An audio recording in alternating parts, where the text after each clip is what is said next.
ನಮಸ್ಕಾರ ಗೆಳೆಯರೇ, ಸುದ್ದಿ ಮಾಹಿತಿ ಯೂಟ್ಯೂಬ್ ಚಾನಲ್ಗೆ ಸ್ವಾಗತ. ರಾಜ್ಯದ ರೈತರಿಗೆ ಭರ್ಜರಿ ಸುದ್ದಿ ಬಂದಿದೆ. ಹೌದು ಗೆಳೆಯರೇ, ರೈತರಿಗೆ ಹೊಸ ಗುರುತಿನ ಕಾರ್ಡ್ ಬಂದಿದೆ. ಸ್ವಾಭಿಮಾನಿ ರೈತ ಎಂಬ ಕಾರ್ಡ್ ನೀವು ಕೂಡ ಪಡೆಯಬಹುದು ಮತ್ತು 10,000 ಪ್ರೋತ್ಸಾಹಧನಕ್ಕಾಗಿ ಅರ್ಜಿ ಕರೆದಿದ್ದಾರೆ.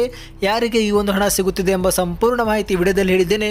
ವಿಡಿಯೋನ ಶುರು ಮಾಡೋಕ್ಕಿಂತ ಮೊದಲು ಸಬ್ಸ್ಕ್ರೈಬ್ ಮಾಡಿ ಸುದ್ದಿ ಮಾಹಿತಿ ಚಾನಲ್ಗೆ.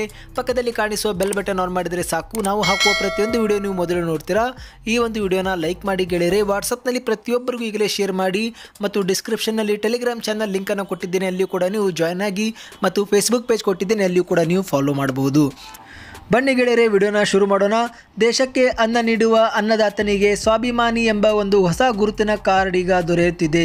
ಹೌದು ಗೆಳೆಯರೇ, ITBT ಸರ್ಕಾರಿ ಹಲವಾರು ಖಾಸಗಿ ಕಂಪನಿಗಳು ಮತ್ತು ಕಚೇರಿಗಳಲ್ಲಿ ಕೆಲಸ ಮಾಡುವ ಸಿಬ್ಬಂದಿ ಬಳಿ ಒಂದು ಗುರುತಿನ ಚೀಟಿ ಇರುತ್ತದೆ. ಆದರೆ ಆ ಒಂದು ಗುರುತಿನ ಚೀಟಿ ರೈತನ ಬಳಿ ಇಲ್ಲ.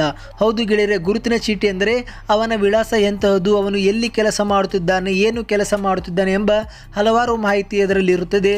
ಅದೇ ರೀತಿಯಾಗಿ ಈಗ ಅನ್ನದಾತ ರೈತರಿಗೂ ಕೂಡ ಇಂಥ ಒಂದು ಗುರುತಿನ ಚೀಟಿ ಈಗ ದೊರಕಲಿದೆ ಮತ್ತು ಈ ಒಂದು ಗುರುತಿನ ಕಾರ್ಡ್ ಹೆಸರೇ ಸ್ವಾಭಿಮಾನಿ ಕಾರ್ಡ್. ಹೌದು ಗೆಳೆಯರೇ, ರೈತರು ಈ ಒಂದು ಕಾರ್ಡ್ ಮೂಲಕ ಬೆಳೆ ಸಾಲ, PM ಕಿಸಾನ್ ಇನ್ನೂ ಹಲವಾರು ಸರ್ಕಾರದ ಯೋಜನೆಗಳಲ್ಲಿ ಸಹಾಯಧನ ಕೂಡ ಪಡೆಯಬಹುದು ಮತ್ತು ಕಚೇರಿಗಳಲ್ಲಿ ನೀವು ಯಾವುದೇ ಒಂದು ದಾಖಲೆ ನೀಡುವ ಅವಶ್ಯಕತೆ ಇರುವುದಿಲ್ಲ. ಕೇವಲ ಈ ಒಂದು ಕಾರ್ಡ್ನ ರಿಜಿಸ್ಟರ್ ನಂಬರ್ ಹೇಳಿದರೆ ಸಾಕು, ನಿಮ್ಮ ಎಲ್ಲ ಮಾಹಿತಿಗಳು ಅವರಿಗೆ ಸಿಗುತ್ತದೆ ಮತ್ತು ನೀವು ಯಾವ ಊರು, ನಿಮ್ಮ ಒಂದು ಏನು ಕೆಲಸ ಮಾಡುತ್ತಿದ್ದೀರಾ ಎಲ್ಲ ಒಂದು ಮಾಹಿತಿ ಈ ಒಂದು ಸ್ವಾಭಿಮಾನಿ ರೈತ ಕಾರ್ಡ್ ಹೊಂದಿರುತ್ತದೆ ಗೆಳೆಯರೇ. ಈಗ ಈ ಒಂದು ಸ್ವಾಭಿಮಾನಿ ಕಾರ್ಡ್ ಕೊಪ್ಪಳ ಜಿಲ್ಲೆಯಿಂದ ಶುರುವಾಗಲಿದೆ. ಇದು ಸದ್ಯದರಲ್ಲೇ ಕರ್ನಾಟಕದ ಎಲ್ಲ ರೈತರಿಗೂ ಕೂಡ ಈ ಒಂದು ಸ್ವಾಭಿಮಾನಿ ರೈತ ಎಂಬ ಒಂದು ಗುರುತಿನ ಒಂದು ಕಾರ್ಡ್ಗೆ ಅರ್ಜಿ ಕೂಡ ಸಲ್ಲಿಸಬೇಕಾಗುತ್ತದೆ. ಈಗ ಇದರ ಬಗ್ಗೆ ಬಹಳ ಮಾಹಿತಿ ಬಂದಿಲ್ಲ ಗೆಳೆಯರೇ. ಕೇವಲ ಕೊಪ್ಪಳ ಜಿಲ್ಲೆಯಿಂದ ಈ ಒಂದು ಶುರು ಆಗ್ತಾ ಇದ್ದು, ಕೃಷಿ ಸಚಿವರಾದ BC ಪಾಟೀಲ್ ಅವರೇ ಖುದ್ದಾಗಿ ನಿಂತು ಈ ಒಂದು ಕೆಲಸವನ್ನು ಕಾರ್ಯನಿರ್ವಹಣೆ ಮಾಡುತ್ತಿದ್ದಾರೆ. ಗೆಳೆಯರೇ, ನೀವು ಕೂಡ ರೈತರಾಗಿದ್ದರೆ ಯಾವ ಊರಿನಿಂದ ವಿಡಿಯೋ ನೋಡ್ತಿದ್ದೀರಾ ಎಂಬುದನ್ನು ಕಮೆಂಟ್ ಮಾಡಿ. ಇನ್ನು ಎರಡನೇ ಮುಖ್ಯದ ಸುದ್ದಿ ಬರ್ತಾ ಇದೆ. ಪ್ರೋತ್ಸಾಹ ಧನಕ್ಕಾಗಿ ಅರ್ಜಿ ಕರೆದಿದ್ದಾರೆ. ಹೌದು ಗೆಳೆಯರೇ, ಚಿತ್ರದುರ್ಗ ಜಿಲ್ಲೆಯ ಒಂದು ಭರ್ಜರಿ ಸುದ್ದಿ ಬಂದಿದೆ. ನೀವು ಕೂಡ ಏನಾದರೂ ಚಿತ್ರದುರ್ಗ ಜಿಲ್ಲೆಯವರಾಗಿದ್ದರೆ ಕಮೆಂಟ್ನಲ್ಲಿ ಚಿತ್ರದುರ್ಗ ಅಂತ ಹೇಳ್ಬೋದು. ಕರ್ನಾಟಕ ರಾಜ್ಯ ಮಹಿಳಾ ಅಭಿವೃದ್ಧಿ ನಿಗಮ ಅನುಷ್ಠಾನಗೊಳಿಸುತ್ತಿರುವ ಸಮೃದ್ಧಿ ಯೋಜನೆ ಅಡಿಯಲ್ಲಿ ಬೀದಿ ಬದಿ ವ್ಯಾಪಾರಿ ಮಾಡುವ ಪರಿಶಿಷ್ಟ ಜಾತಿ ಮತ್ತು ಪರಿಶಿಷ್ಟ ಪಂಗಡದ ಮಹಿಳಾ ವ್ಯಾಪಾರಿಗಳಿಗೆ ಪ್ರೋತ್ಸಾಹ ಧನ ನೀಡಲು ಅರ್ಜಿ ಕರೆದಿದ್ದಾರೆ ಮತ್ತು ಈ ಒಂದು ಅರ್ಜಿ ಸಲ್ಲಿಕೆ ಅವಧಿಯನ್ನು ಜನವರಿ 16ರವರೆಗೆ ವಿಸ್ತರಿಸಲಾಗಿದೆ. ಅಂದರೆ ಜನವರಿ 16 ಇದರ ಒಂದು ಕೊನೆ ದಿನಾಂಕ ಆಗಿದ್ದು, ಬೀದಿ ಬದಿ ವ್ಯಾಪಾರ ಮಾಡುವ ಪರಿಶಿಷ್ಟ ಜಾತಿ ಮತ್ತು ಪರಿಶಿಷ್ಟ ಪಂಗಡದವರು ಮಹಿಳಾ ವ್ಯಾಪಾರಿಗಳಾಗಿದ್ದರೆ ನೀವು ಕೂಡ 10,000ವರೆಗೆ ಪ್ರೋತ್ಸಾಹ ಧನವನ್ನು ಪಡೆಯಬಹುದು ಗೆಳೆಯರೇ.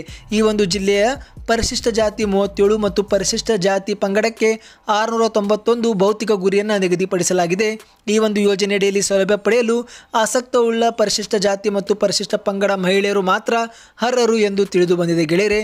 ಮತ್ತು ಇಲ್ಲಿ ನಿಮಗೆ ವಯೋಮಿತಿ ಏನಿರಬೇಕೆಂದರೆ ನಿಮ್ಮ ಒಂದು ವಯಸ್ಸು 18ರಿಂದ ಮೇಲೆ ಮತ್ತು 60ರ ಒಳಗೆ ಇರಬೇಕು ಮತ್ತು ಮಹಾನಗರ ಪಾಲಿಕೆ, ನಗರಸಭೆ, ಪುರಸಭೆ, ಪಟ್ಟಣ ಪಂಚಾಯಿತಿ, ಪೌರಾಡಳಿತ ಇಲಾಖೆಯಲ್ಲಿ ಕೂಡ ನೀವು ನೋಂದಣಿ ಮಾಡಿಸಿ ಗುರುತಿನ ಚೀಟಿಯನ್ನು ಹೊಂದಿರಬೇಕು.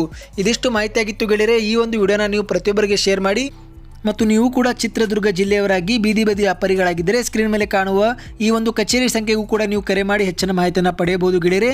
ಇದು ಮಹಿಳಾ ಮತ್ತು ಮಕ್ಕಳ ಅಭಿವೃದ್ಧಿ ಇಲಾಖೆಯ ಮತ್ತು ಶಿಶು ಅಭಿವೃದ್ಧಿ ಯೋಜನಾಧಿಕಾರಿ ಕಚೇರಿಯ ಸಂಖ್ಯೆ ಆಗಿದ್ದು, ಈ ಒಂದು ಸಂಖ್ಯೆಗೆ ನೀವು ಕರೆ ಮಾಡಿ ಹೆಚ್ಚಿನ ಮಾಹಿತಿಯನ್ನು ಪಡೆಯಬಹುದು. ನಮ್ಮ ಚಾನಲ್ಗೆ ಸಬ್ಸ್ಕ್ರೈಬ್ ಮಾಡಿ, ವಿಡಿಯೋನ ಪ್ರತಿಯೊಬ್ಬರಿಗೂ ಈಗಲೇ ಶೇರ್ ಮಾಡಿ.